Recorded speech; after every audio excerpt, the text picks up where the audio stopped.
Hi, everyone. I'm Gwen Callahan, the co-director of the HP Lovecraft Film Festival, and we are doing a Q&A with a couple of the filmmakers who participated in our annual Lovecraft Under the Gun 72-hour film contest.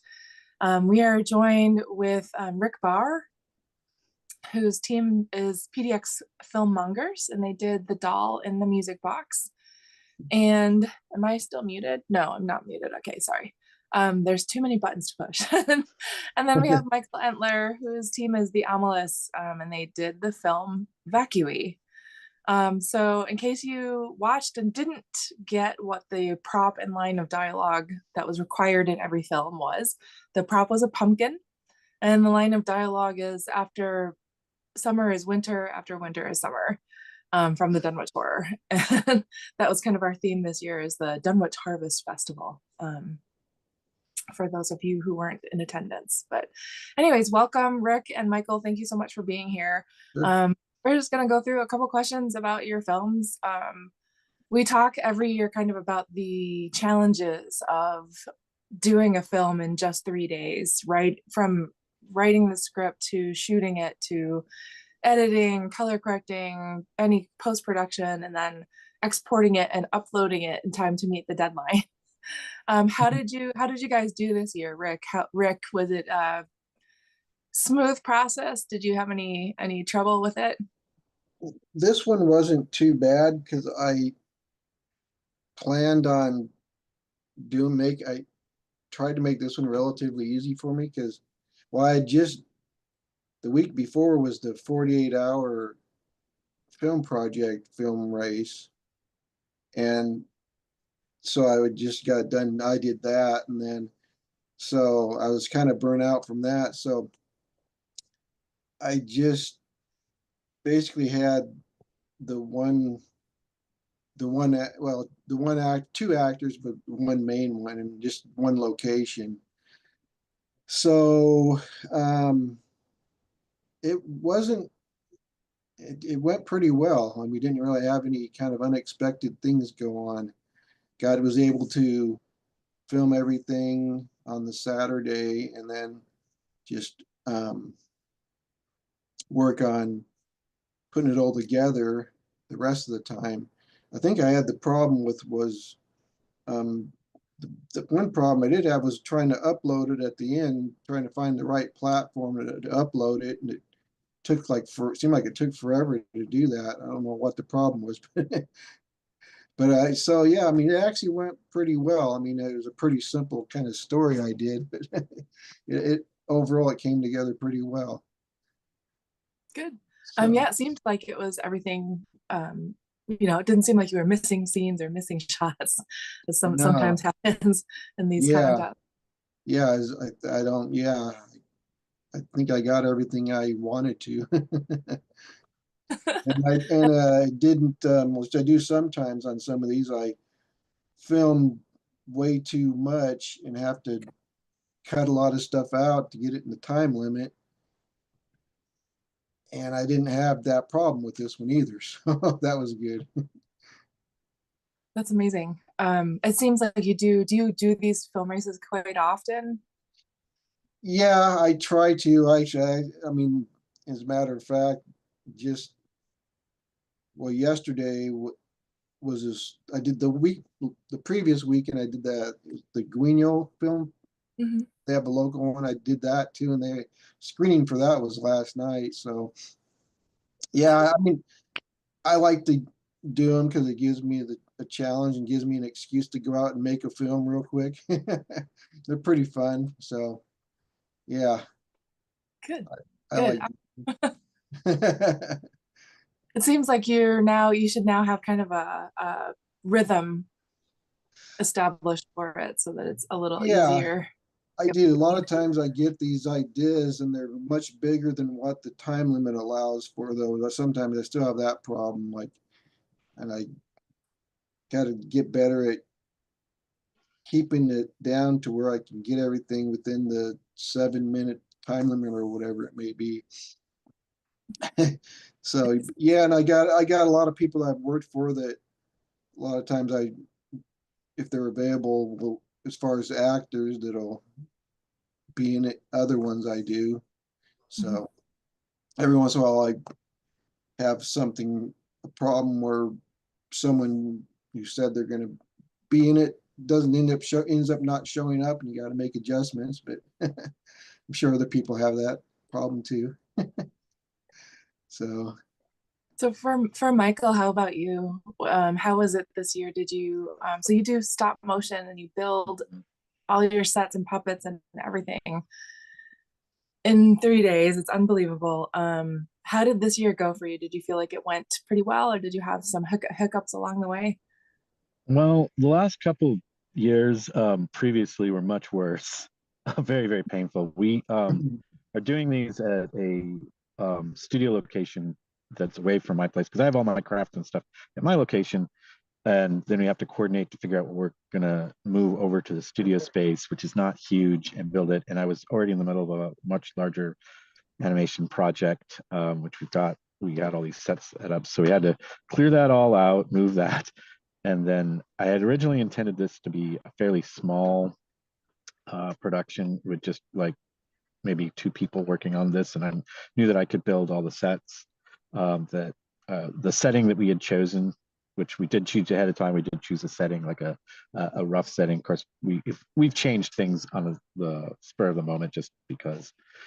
Um, but the most painful part of this was that I think I had focused so much on getting stuff ready for the animation to happen earlier than normal, is that we were a little bit, I don't want to say lackadaisical about it because we weren't, we were working very, very hard, but I think that we thought we had more time than we did. And I kept saying that we don't. And then having to spend like 2 hours filling out forms and getting them uploaded on my phone because there's no internet where we were shooting at. And so, and then it dawned on me that we have to output this in ProRes, and that is a huge file, and there's no way we can do that over my phone. So we had to make a mad dash across town, uploading with my phone, my laptop, and then hooking up my laptop up to my Ethernet at home to finally get it done. So that was the most probably painful part of it. But other than that, it's went pretty okay. Good. Both of your, I'm always amazed at how different everyone's films end up being. So there were two other entries. The Still My Mango Productions did Eldritch Scouts, and the Trash People from the Dump did The Tent, which was also, they did a kind of mix of like cutout animation, like cutout puppet animation, and Eldritch Scouts seemed, I wish he was here because I wanted to ask him about the footage, if it was just all stock footage or if he filmed any of it. That was kind of I think it was stock footage in AI. It was all okay. stock footage in AI. I don't think they filmed anything. hmm. So That's what he had said. gotcha. I usually host that screening at the festival, but there was so many things going on that I had Ken Height do it. So thanks, Ken. But so for your story, kind of, do you guys, I'm curious about your approach to things. Like, do you kind of have something in mind? I mean, I know for all these contests, people are, they're like, you're not supposed to write the script before you start. But of course, people have kind of in mind a loose, at least a loose framework or some kind of storyline that they usually adjust to whatever the prop and line of dialogue and theme is. And I'm curious about your approach to that. Do you ever find yourself scrapping, like, how much of your story do you have in advance? And then how much of it changes after you get the line of dialogue in the prop? Yeah, well, it kind of varies with me. Sometimes I do have a general idea of a story I'd like to do. I mean, I don't, in the previously, there's been times where I'd get more detailed with it. And then when I get the requirements, whatever, I realize that it doesn't really work all that well. And I would try to force it and it would come out to be just not all that great. So I try not to get too specific. I mean, I can't help but get ideas ahead of time, but I try not to get anything too specific. And I wait until I get the requirements and try to get inspired from that to come up with the story and whatnot. that's usually how I've been doing it lately. Is I'll just because I mean that's kind of supposed to be the spirit of these things, anyways. You know, you wait until you get whatever that gets thrown at you, then you go okay, then you let my mind go from there. The only thing I guess that music little box I used in that. I just recently ran across that at a thrift store, and I was telling myself this would be good to use in some kind of film sometime. And when this came along, I go, hey, I can, this music box would fit for this. So I I used that plus the requirements to kind of make a story around that for this one. So Nice. that's how that came about. And how about you, Michael? I mean, we had been tossing around the idea of a World War I type trench location with, and just because of scope, we just wanted to have one puppet, and make that detailed and have this one thing. And this time I think we selected because I just thought, oh, we could just do this little trench and have a soldier there. And why they were alone was not really decided. And we were talking about that, but I didn't do anything ahead of time. And then usually when we have a film, we always go esoterically and look up diseases and phobias and mental illnesses, just as, I don't know, just what we do. And so at some point, I can't remember what the inspiration was. The idea of the fear of falling into the sky. Sorry, spoiler. Is that I was looking it up and then saw this in the horror of empty space. And I think it was the idea that when you're outside, there's literally nothing between you and infinity of space, whatever above you. There's no protection of anything. So there's nothing there. And that was a very troubling thought. And then having this battlefield that's completely empty. And then, the pumpkins are there because of the vines are holding them down. And then using the pumpkins as a narrative tool, um, to show like that things were falling up or disappearing and or smashing against the ceiling and such. Um, so yeah, that all kind of just came together during the race. Nice. Yeah, the horror evacuee and art is like the fear of empty spaces as well. And then it does Yep. seem like this fear of falling up is becoming more of a theme with filmmaking because it kind of leaves so many possibilities open. I have not seen it before. Someone else said it would remind them of something, some TV show or something, and I had not seen or heard of that concept before. So I can claim ignorance there, but everyone's thinking of something. So Yeah. So in terms of just kind of nuts and bolts, like your story, I guess let's drill down into your stories itself. Like you just talked about your concept for World War One and the guy being alone, but Rick, with your sort of woman finding the cursed doll or cursed music box. What was kind of the impetus for that? And I also want to mention that your film last year also had possessed or cursed Yeah, doll. oh yeah, that's what I yeah, thought. I thought it was you that did that doll. yeah, Yeah, I had the great. possessed doll last year, which when I started doing this, I realized it's like hey, these are sort of similar stories. Like, but yeah, the one from last year, I always wanted to do a possessed doll type thing. That's how that one came about. And I guess I have to get more familiar with the Lovecraft horror. I mean, I know somewhat about it. I'm not like an expert on it. I actually have seen the Dunwich Horror though. So I, but I was just, I know the theme of the love, from my understanding, from my limited understanding, is just like more of like the cosmic or the unknown type of horror, where the unseen type of thing. So, I was trying to think of things along those lines, and I guess I got to expand out of that, like a possessed object type thing, I guess. But uh, yeah, I guess I just wanted, like I said at the beginning, I wanted to try to keep this one relatively simple as far as a film I can make without, because I was kind of burnt out from the one I did the week before. Um,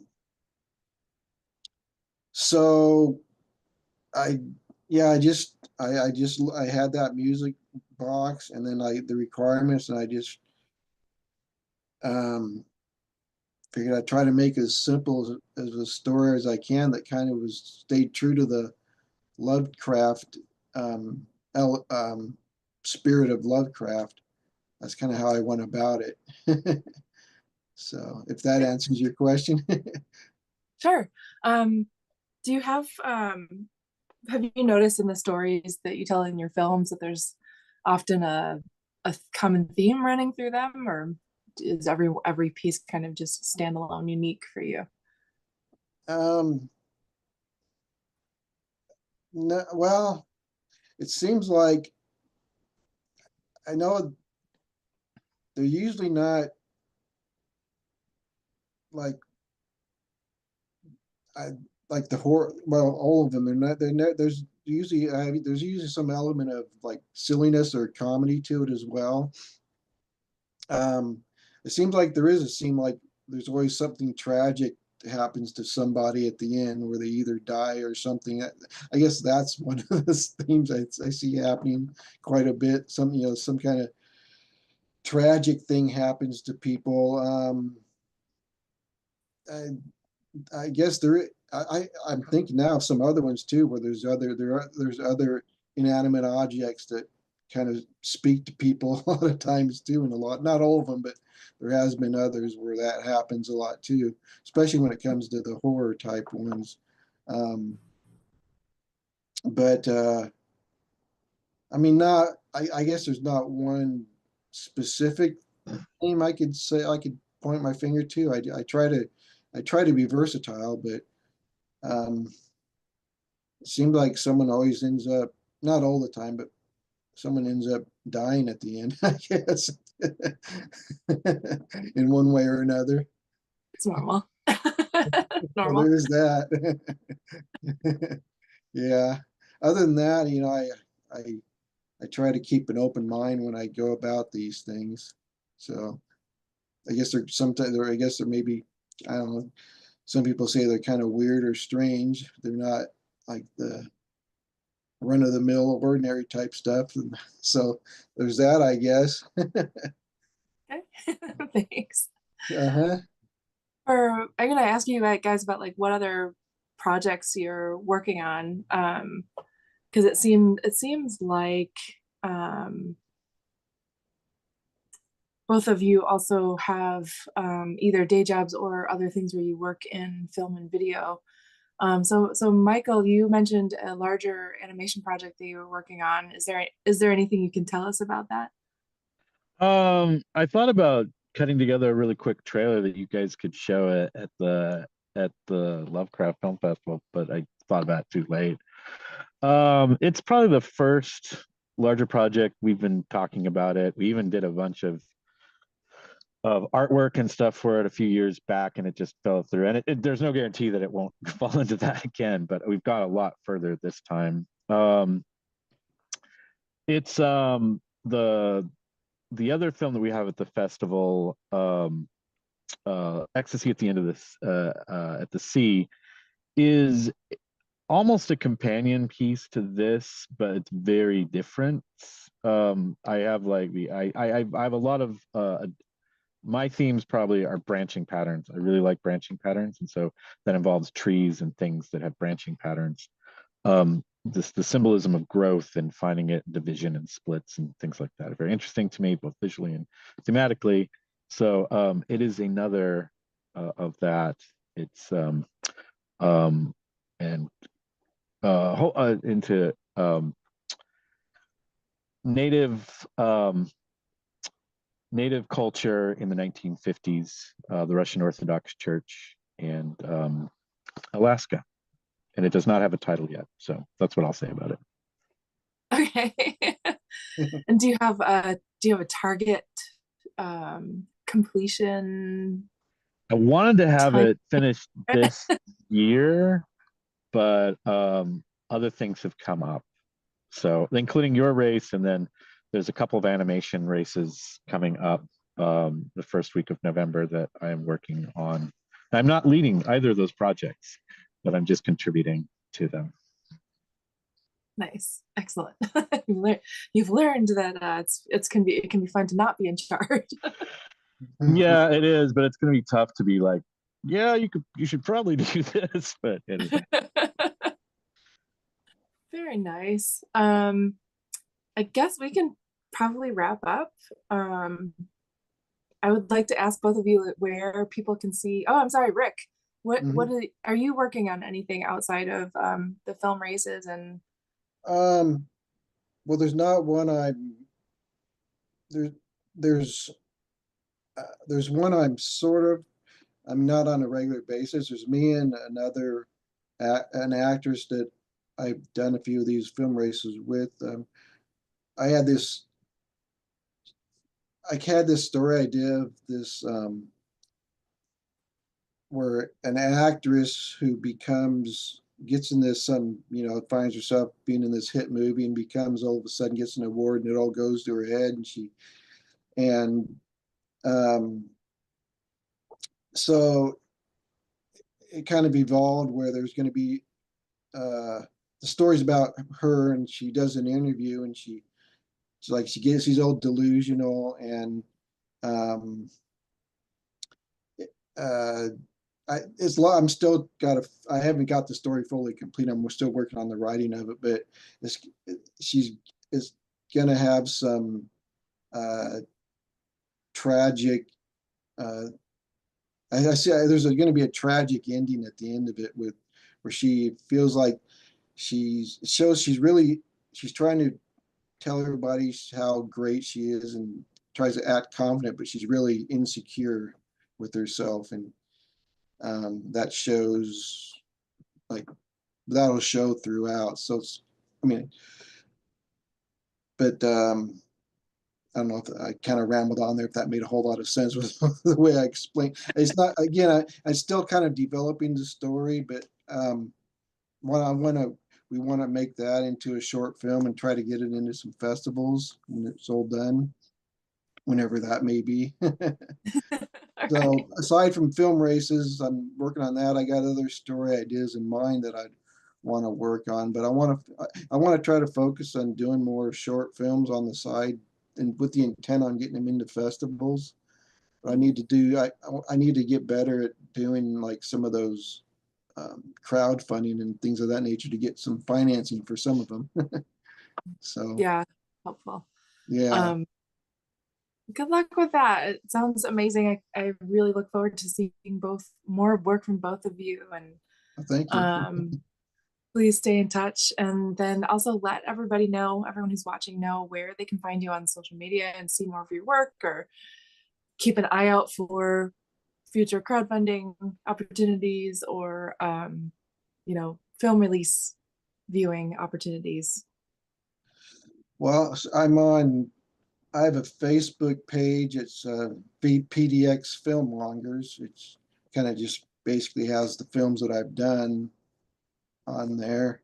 And my YouTube channel, which is also PDX Filmmongers, which there's nothing too elaborate about them. It just shows the films and that I've done is mainly it.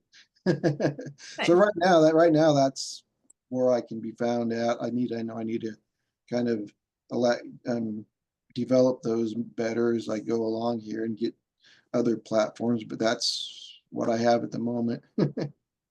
So All right. Michael, where can people find more of the MLS and your film projects?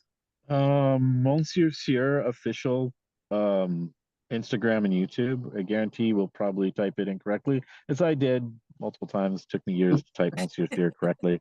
It's just the French Monsieur and then Sierra, the word for sister, and then official. That's both for Instagram and YouTube. That's primarily. We're also on Vimeo under Monsieur Sierra. Okay. It's almost better just to look up our film titles.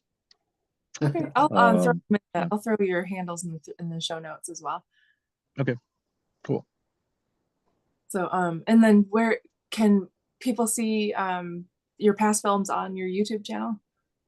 Yeah, we've been going through and releasing them on YouTube every couple of weeks recently, just kind of going through and having some behind the scenes. So it's interesting. If you're interested in what we do and how we do it, yeah, you can follow us on Instagram, and there's a lot of stuff in there that as best we could have archived while we were making these films.